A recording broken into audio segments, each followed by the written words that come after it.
E aí pessoal, tudo bem? Estamos de volta com mais um Formiga na Tela. Dessa vez a gente resolveu pegar um tema mais abrangente, falar um pouco sobre metalinguagem no cinema. É isso aí, pessoal. Além da metalinguagem sobre o cinema ser o tema principal desse Formiga na Tela, a gente também vai brincar um pouquinho sobre metalinguagem no próprio programa. Então, vira e mexe, vocês vão ver umas coisas loucas aí, meio de bastidores de gravação, vão ver alguma coisa de eu editando aqui. Então, por exemplo, aqui como vocês podem ver, é onde eu edito o Formiga na Tela. Vocês podem ver que a gente tem aqui essas duas camadinhas, são a câmera. Então, ó, quando eu deixo aqui, essa parte aqui de baixo, é a câmera close, então temos aqui a cara do Paulão aqui. E quando a gente vem nessa parte aqui de cima, a gente tem a câmera geral. E é essa brincadeira que eu fico fazendo com o pessoal. Então primeiro eu corto as falas, então como vocês podem ver aqui, isso aqui são as falas da galera. Então aqui uma fala geral, aqui a fala do Paulo, aqui a fala do Miguel, aqui embaixo a fala do Daniel. Então primeiro eu vou cortando, vou isolando os microfones e a partir daí eu vou selecionando a câmera. Então, por exemplo, aqui no caso quem está falando é o Daniel. Eu posso deixar aqui na geral, como vocês podem ver, e eu também posso cortar aqui para deixar um close. Inclusive aqui foi um erro, que eu vou deixar para vocês em breve. Agora chega de falação e vamos curtir o programa de uma vez. Para começar, a gente tem que definir o que é metalinguagem, né? Desculpem. Enfim, vamos definir aí o que é metalinguagem, né? Metalinguagem, segundo a definição do dicionário, é uma linguagem usada para falar de outra linguagem. Linguagem, falar sobre a própria linguagem, né? É uma das funções da linguagem e está muito relacionado ao cinema, né? Eu acho que, aliás, a nossa ideia, obviamente, é falar sobre metalinguagem no cinema. Até porque o cinema é uma arte que usa muito disso, né? E usa de diversas formas, né? Até de forma sutil, ou o próprio filme falando sobre o filme. Sim, o filme, né? Autoconsciente que é um filme, né? Exato. Isso é uma forma muito... Eu acho que o primeiro caso, assim, de metalinguagem no cinema, ele nem está falando do próprio cinema, mas ele não deixa de ser uma forma de metalinguagem, que foi uma coisa que nós citamos no programa de Viagem no Tempo, quando foi comentado que a primeira obra de Viagem no Tempo era a adaptação do O Yankee na Corte do Rei Arthur, do Mark Twain, em que, quando ele foi adaptado para o cinema, eles não pegaram simplesmente a história do livro e transformaram em filme. Não, o protagonista do filme estava lendo o livro do Mark Twain e acabou vivendo aquela mesma situação. Então, já não deixa de ser uma forma de metalinguagem também, né? Eu acho que na verdade, desde o princípio, né, o próprio cinema faz isso, talvez até querendo brincar, né, com a própria arte, ou até uma forma de reflexão mesmo, né? E já que estamos falando de metalinguagem no cinema, não poderíamos deixar de mencionar, é claro, O Homem com uma Câmera de Dziga Vertov. Aqui, o Dziga Vertov, um diretor soviético, realizou esse filme em 1929, onde é complicado que ele é uma mescla de documentário com uma poesia visual, um experimentalismo muito forte, e podemos dizer que esse filme é um dos maiores exemplos de filmes falando sobre filmes, filmes falando sobre cinema. Pois o filme em si, O Homem com uma Câmera, mostra o processo da feitoria do mesmo filme, da feitoria do Homem com uma Câmera. Você vê lá o Dziga Vertov montando a sua câmera, você vê o Dziga Vertov montando o filme na ilha de edição, então você vê ele mostrando, numa espécie de documentário poético, todo o processo de se fazer filmes, de como se grava, como se monta um filme. Ele brinca com a linearidade de uma maneira muito interessante. Então, O Homem com uma Câmera não apenas foi, como é e talvez sempre será um grande marco para essa arte que é o cinema. Pois a gente está falando aí de um filme de 1929 que já conseguiu brincar com a linguagem, falando da própria linguagem de uma maneira incrível que você olhando hoje, assistindo hoje, ainda consegue ficar deslumbrado com o que esse diretor fez. Então, O Homem com uma Câmera do Dziga Vertov é um filme obrigatório para todo mundo que ama e estuda essa arte maravilhosa que é o cinema. E a gente pega aí, sei lá, cineastas como Woody Allen, por exemplo, que toda a filmografia dele, que é enorme, o cara adora fazer metalinguagem, né? Usar diversos personagens falando sobre dificuldades de roteiro, né? Fazendo, inclusive, alusões até o próprio, já citando alguns nomes, né? O Dirigindo no Escuro, por exemplo. Sim. Rosa Púrpura do Cairo, né, cara? É total. Crimes e Pecados. Né? O Dirigindo no Escuro é legal porque não tá para mim entre os melhores filmes do Woody Allen, né? Crimes e Pecados, para mim, por exemplo, já é um filme que talvez o que eu mais goste do Woody Allen. Eu acho espetacular. Tem muita metalinguagem, né? Você tem lá o roteirista lá ele tá interpretando ele mesmo, né? Que tem o antagonista, que é um roteirista de TV, é super legal. E ele é um documentarista, né? Exato. Mas o Dirigindo no Escuro, eu acho bacana a ideia, porque ele é uma crítica tão feroz, né? Porque assim, não sei se vocês lembram da história do Dirigindo no Escuro, é um diretor que ele vai ficando cego, né? Mas ao mesmo tempo ele continua filmando. Então é uma própria crítica ao Hollywood dizendo que, porra, né, qualquer pessoa pode fazer uma fórmula banal, né, de filme. Então a ideia do filme é super legal. O filme não tá para mim entre os melhores do Woody Allen, mas... A execução não é tão boa quanto a ideia. Mas a ideia é boa. A ideia é muito boa. Então o Woody Allen é um cineasta que faz muito isso, né? Metalinguagem ele abusa, né, direto. E é interessante o cinema, se você comparar o cinema com a literatura tem muito mais anos de história. Né, passam por séculos e o cinema não chegou a completar nem 2 séculos ainda. E talvez você consiga encontrar no cinema, mesmo com essa diferença, essa diferença tão gigantesca de escopo histórico, né, você consegue talvez encontrar números parecidos de livros que são metalinguísticos e filmes que são metalinguísticos. Né? O cinema, como você disse em um certo momento, o cinema desde o início ele reflete sobre si mesmo, né? Sobre a arte de fazer cinema. Não só sobre a arte de fazer cinema, mas também sobre os próprios gêneros, sobre a indústria, por exemplo. Quantos filmes falam sobre a indústria hollywoodiana, por exemplo? Não, Crepúsculo dos Deuses deve ser o mais emblemático. Né? Crepúsculo dos Deuses é sobre Hollywood, né? All right, Mr. DeMille, I'm ready for my close-up.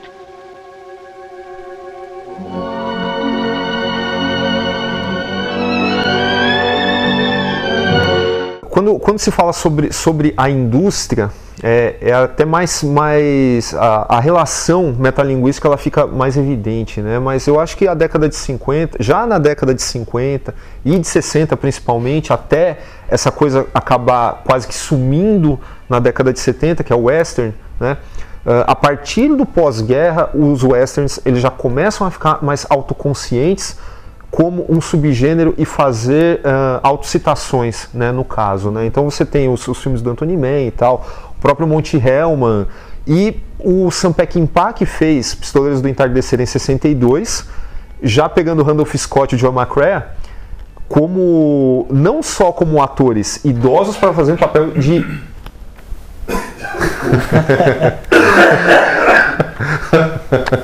Obrigado. Bela participação. Com opiniões contundentes. Porque realmente o Daniel não estava falando uma coisa legal. Não estava legal, cara. Foi bom ter cortado. Vamos cortar isso aí. Como o próprio Sam Peckinpah fez no Pistoleiros do Entardecer em 62, onde ele pegou o Randolph Scott e John McCrea, que eram grandes astros do western, mas não porque eles estavam envelhecidos e iam simplesmente fazer papéis de personagens de idade avançada, mas porque ele estava discutindo um novo estágio do western e aqueles personagens eles não eram apenas idosos, né? Eles eram estereótipos do próprio gênero, presentes ali com a intenção de mostrar uma nova fase, né, desse... É um gênero refletindo sobre ele mesmo. Exatamente. Né? Que é o que acontece até recentemente no próprio terror, né? Então você tem o Wes Craven, por exemplo, quando fez Pânico, ele está referenciando a todo o cinema slasher, brincando. Com certeza. Assim, é até um filme interessante, porque não só faz uma reflexão no próprio gênero, mas mais brinca do que faz uma reflexão. Né? Então usa todos os clichês do gênero em prol do filme e fica legal, é um filme bacana, né? Obviamente ele acabou fazendo mais 2, 3, 4 sequências ali, também se referenciando, né? Fazendo diversos filmes dentro dos filmes, né? Que aí cria o filme Stab, não sei se vocês lembram disso, sim. Que é um filme dentro do filme, então ele brinca com isso e o terror tem usado bastante isso, né? O próprio Segredo da Cabana, também que é uma referência a diversos clichês. O cinema de zumbis, né, cara? tá direto fazendo isso, citando George Romero de um jeito ou de outro, né? E isso que você mencionou do Pânico, eu acho que esse tipo de metalinguagem é a metalinguagem mais interessante no cinema. É aquela que a história não gira sobre cinema. Por exemplo, é muito fácil reconhecer a metalinguagem em um filme como O Desprezo, de Jean-Luc Godard, por exemplo. Crepúsculo dos Deuses, é evidente que é sobre a transformação do cinema mudo para o cinema falado e como isso desempregou muita gente e tudo mais. O Artista também, né? A mesma coisa, linha. a mesma linha. Mas existem esses filmes que às vezes são autoconscientes do seu próprio gênero, como Pânico ou como os westerns do pós-guerra. E existem filmes que nem há essa clareza sobre o gênero. Parece que o cineasta, eu acho que o exemplo mais emblemático é Um Corpo que Cai, do Alfred Hitchcock. Porque durante o filme, o Hitchcock ele vai mostrando para o espectador quais são as ferramentas, principalmente através da iluminação, da fotografia, das luzes e das cores, ele vai mostrando para o espectador quais são as ferramentas que ele usa para fazer o espectador sentir aquilo que ele está sentindo. Então, essa metalinguagem mais sutil, porque O Corpo que Cai... A Janela Discreta tem um pouco disso também, né? Muito, muito. E outros filmes do Hitchcock também.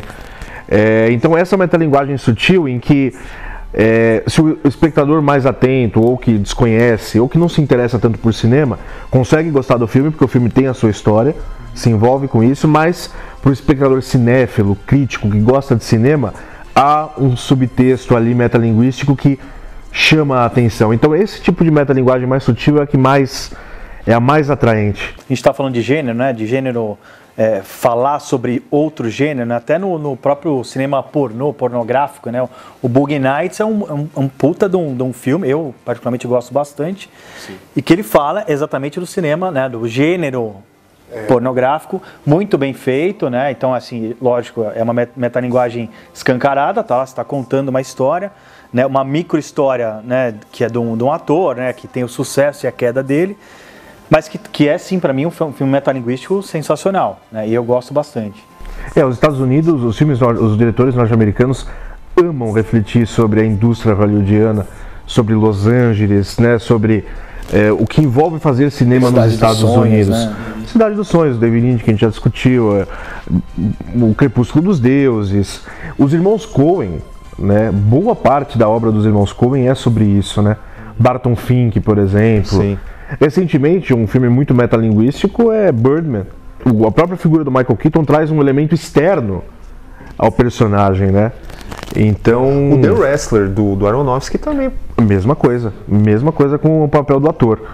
E ainda sobre essa sutileza, assim, eu acho que os cineastas do giallo são cineastas muito metalinguísticos. Eu acho que Dario Argento faz filmes sobre... Os filmes dele também são sobre a arte de fazer filme, sobre cinema. É um leque enorme aí, né, pra gente falar, né? Tanto das sutilezas quanto algo mais jogado. Mais viajado, né? Exato. Como, por exemplo, os roteiros do Charlie Kaufman, né?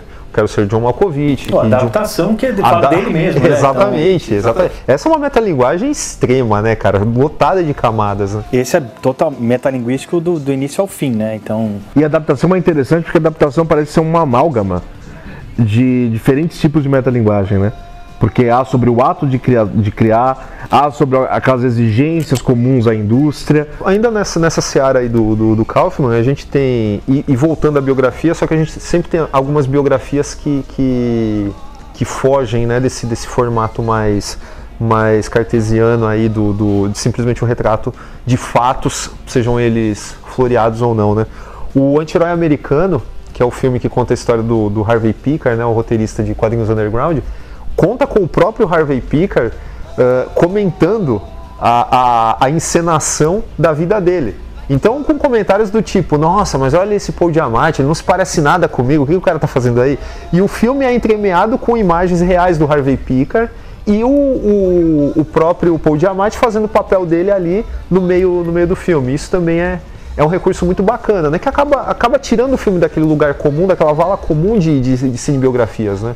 E é interessante nos filmes de quadrinhos, porque os filmes de quadrinhos se tornaram uma febre a partir do século XX. Né? Embora tenham existido outros filmes anteriormente, É ali com X-Men em 2000, depois é Homem-Aranha em 2002 que os filmes de super-herói começam a ganhar mais corpo, né? Viram uma moda. Você não queria falar século XXI, então? Eu falei século XX? Falou. Perdão. Desculpa. Perdão, século XXI. Eu fiquei pensando em filme do Perdão, século XXI. Seria a matinê, né, do Zorro. Exatamente, errei o século. Errei por 100 anos, mais ou menos. Pelo amor de Deus, não esquece de falar do Hulk do Ang Lee, né? Que é a metalinguagem dos quadrinhos. Não, é o que eu vou falar agora. Mas aí o Warriors já fazia isso. Você quebrou aqui, ele ia comentar. Desculpa, hein? O seriado do Hulk já fazia isso. Warriors? Você falou Warriors? Não tem um quadrinho ali? É o mesmo lance do Hulk do Ang Lee. Não, mas é que o Warriors, na verdade, o quadrinho, ele veio no Director's Cut. Não era no original. Beleza. Gostou do Director's Cut? Mas ainda assim, o Director's Cut do Warriors é anterior ao Hulk do Ang Lee, não é? Não, acho que não. Não? Depois, o Hulk do Ang Lee é de... 2004? Não, o Director's Cut do Warriors é depois. Tá. Então, volta aí do negócio do virou febre no século XXI. Certo. Eu acho melhor não voltar, porque o Gustavo tá gravando tudo. Cara. Tá, vai lá. Continua. Fala do Hulk do Ang Lee. Pronto. Não. Aproveitando a metalinguagem. Pera aí, aproveitando a metalinguagem, vamos falar aqui, menção honrosa do Mário Bava, Três Máscaras do Terror, que no final lá... Exato, bem lembrado. O encerramento do Boris Karloff, ele mostra o cenário... Aquilo é um filme. Isso é um filme. Tudo que você viu, eu te enganei. Exato. Né? E outra menção honrosa ao último grande herói... Eu ia falar dele, cara. Vocês não vão querer fazer uma metalinguagem a Montanha Sagrada? Eu ia falar dele também, Cara, de alguma forma, ele falando do último grande herói, eu lembrei, vendo, né, o nosso amigo Gustavo falando, um grande fã de Jean-Claude Van Damme, não dá pra esquecer JCVD, que aí sim uma pura reflexão, né, ao próprio... a própria pessoa, né? O próprio ator Jean-Claude Van Damme. Não é o melhor filme dele, obviamente. O melhor filme dele é o Retroceder Nunca, Render-se Jamais. Cyborg, que é o Cyborg, né? Ou Cyborg. Enfim.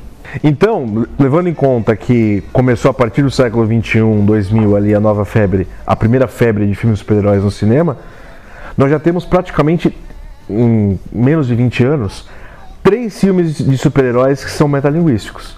Você tem o Hulk do Ang Lee, em que ele... Perdão, 4. Você tem o filme do Ang Lee, que transporta a linguagem dos quadrinhos para a linguagem do cinema.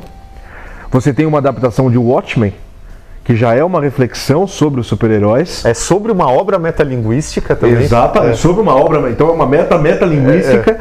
Você tem Deadpool, sim, que faz reflexões isso aí, quebra sobre da quarta parede, né, totalmente, total. sobre os filmes do X-Men, da Fox, que antecederam. E você tem, por exemplo, Scott Pilgrim, Contra o Mundo, do Edgar Wright.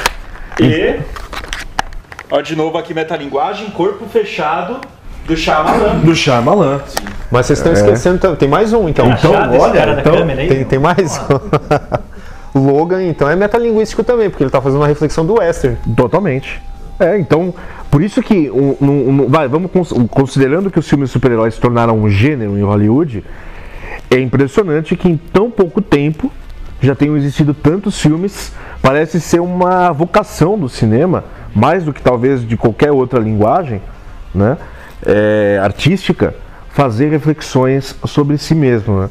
Como curiosidade metalinguística, para encerrar o programa, falar de um filme de 97, 98, não estou bem lembrado qual que é o ano, mas antes disso cabe uma contextualização, porque eu não sei se vocês sabem, até 2000, Hollywood tinha uma regra de que se o cineasta quisesse retirar seu nome da produção, se ele não concordasse com a interferência do estúdio, com o corte que o estúdio estivesse impondo a ele, ok, pode tirar seu nome. Só que existia um nome reserva para todo mundo. Isso, que é Alan Smith, né?